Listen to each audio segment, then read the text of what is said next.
Hey everybody, Tiara Alise here with Peso for another great episode of Chats with Champs. Now, today we've been seeing so many topics going in the media, so many things happening, and today we want to talk about a few of those things. First and foremost, we'll start off with the Colorado Buffaloes and Deion Sanders. I know that this has been a topic that's just been in media since Deion has announced his coaching positions, his acceptance of his coaching position at Colorado. But do you think that the Buffaloes are overhyped or that they're receiving too much attention?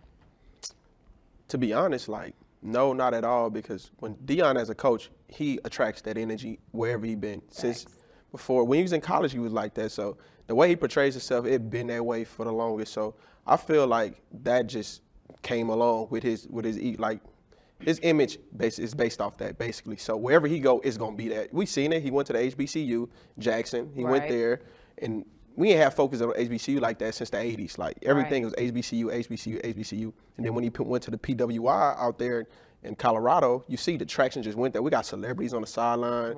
We got performances in the entrance. It's just bringing a different level of energy towards college football, period. Do you agree with that? Yeah, no, I agree with that 100%. And no, I don't think that they're overhyped or that they're receiving too much attention. I really just think that this is the result of what's called the prime effect, Coach Prime. And to understand the hype behind Deion Sanders himself, it's like you have to understand his impact. First and foremost, is Deion Sanders, okay? He's one of the greatest professional athletes of all time. And then he is one of the original sports influencers. I mean, before the Justin Jeffersons and Odell Beckham Jr.'s, there was Deion Sanders, right?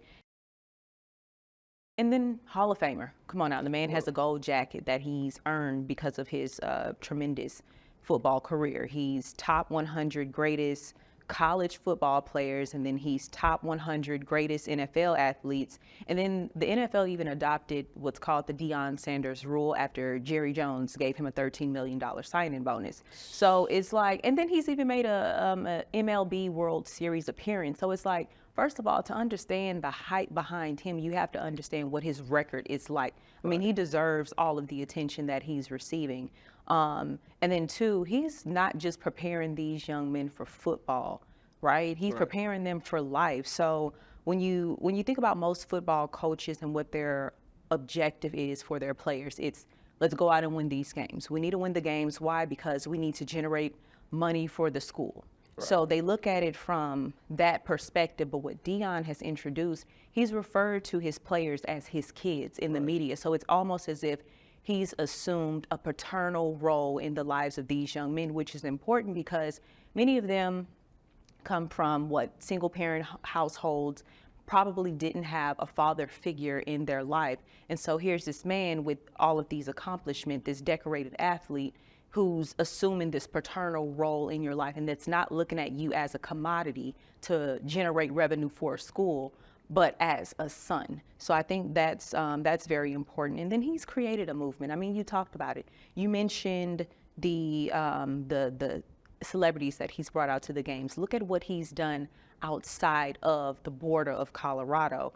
So before Deion got there, let's just be real, Black people weren't worried about Colorado. And Colorado wasn't even marketable at the time. As far as the school, the football program, Deion brung that there. Deion brung that whole attitude, that swagger there. Exactly. And then the movement moved from wherever, because he had a fan base. The crazy part, he had a fan base in Jackson that wasn't even Jackson fans. It was just a fan of Deion. And that's the point that I'm getting at. They had people rooting from other colleges that they was facing, rooting for Deion to win. And now it's like that too. You can see it, coaches don't want players talking to Deion. That's crazy. They don't want it, after they don't want them talking to Deion because they know his recruitment is crazy. He can sell anything to anybody. You feel me? He can spell ice to Eskimo if he wanted to. You feel what I'm saying? I mean, and then like I said, just this whole entire bandwagon of Black fans. You see now they have the HBCU with the Colorado logo on there, and which is crazy because, of course, Colorado is not an HBCU. I mean, it's kind of almost offensive in a way to the history behind historically Black colleges. But in another way, it's showing that even though we don't attend the school, we still have our support for him. So, I mean, it's kind of twofold, but I mean, at the end of the day, it's not an HBCU. So what do you think about like the influence when he left Jackson, like the HBCU influence? Yeah. You think that traveled with him to Colorado, or you think they still have some relevance in Jackson? Absolutely. I mean, you got to look at it like this. When Deion was hired as a coach for Jackson State, the media went there because it was Deion. Before Deion got there, what major media outlets were in Jackson, Mississippi for Jackson State University? It's like if you were not in the SWAC and know how great Jackson State University is just within the SWAC from, the band, the J sets, like we get hyped about that. We get hyped about the Southern and the Jackson State game, the Boombox Classic. We get hyped about that because it was something that they were well known within our community to be that school. But then Deion comes along and now he's placed them on a more national platform. So now you have people all over wanting to know what Jackson State University is about. So he brought that attention there because of him. Because, like I said, it's the result of the prime effect. Wherever he goes, the media is gonna follow him. So that's what that's about.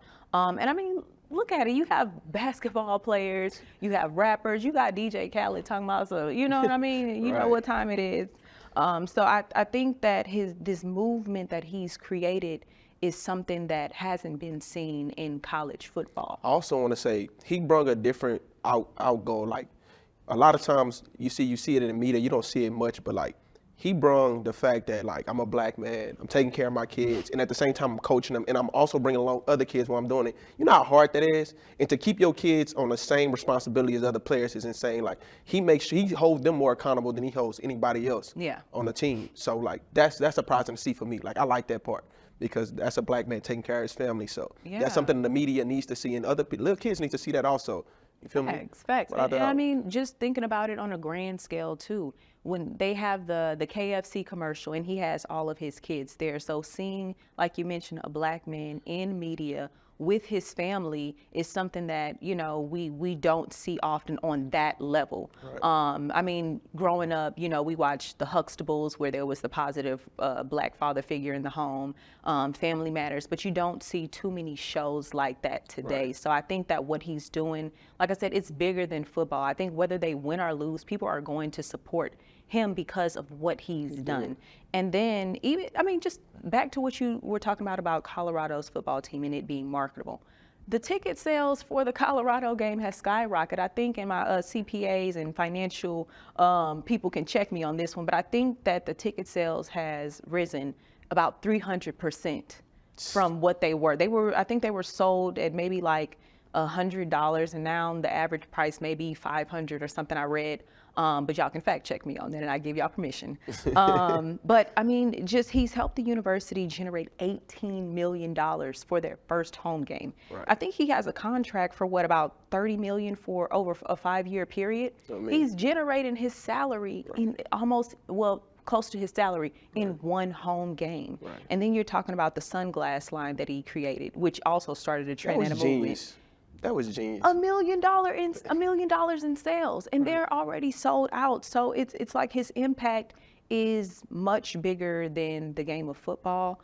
I think that to judge his value based on his game performance is super flawed, because if we're talking, they won this one, they're not going to win this one, and you see the haters in the comments, they're not going to beat this person. Well, it's not about winning or losing at this point, and real champions know that it's not a win or a loss. It's about, okay, what can I do differently this game that I didn't do last game? So a loss is not really a loss, it's a lesson.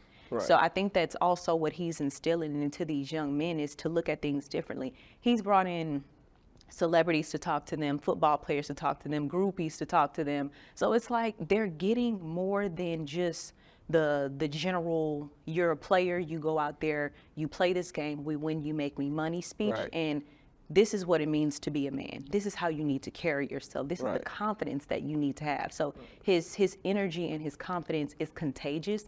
And I think it's a threat to a lot of insecure people. A lot of people not taking into consideration, Colorado wasn't a good team last year at all. So he came in there and flipped the whole roster around. He's dealing with players that worked together for a couple of months, And they had the teams they're playing, they've been together. So he's playing with the guys that they've been through like a couple of months together. They have a rapport together now. So now you can see it. But at the same time, later on, later on in the season, you're gonna see the full potential of Colorado. Oh, and take my word for that. Like later on the later stages of the season, you're gonna see how they come together. And next year they're gonna be a totally different team. Facts. He just need big guys up front. That's all it is. Because when you play Power 5 schools, that's the only difference between these like Pac-12 schools and these SEC schools. They got big guys up front. Yeah. So once he put the big guys up front, Deion gonna be contending for a national championship. Facts, and I agree with that. And I think that right now is just that test season. Like this is our trial period. Yeah. You know what I mean? When you sign up for that Netflix account and they give you that little trial, this is what this is, that trial period. So I think that once they get past this trial period, like I said, not losses, but lessons, once they realize that this is what we need to do differently, then they're going to be that team that's hard to beat. Without a doubt. And like I said, I feel like a lot of the people who are against them, or against the team and what he's doing, are just guys that are just probably very insecure, and their insecurities are showing because they're threatened by a man with so much confidence. And regardless of race, it's not a race thing, I don't think. It's more so a confidence thing, because whether you're white, black, purple, pink, whatever, if you are a person with that much confidence and you're around people who are insecure, they're going to be threatened by that. Right. So they're going to be preying on your downfall because they're threatened. They don't want to see you up because you're too confident. So I think that's just a lesson on confidence for him.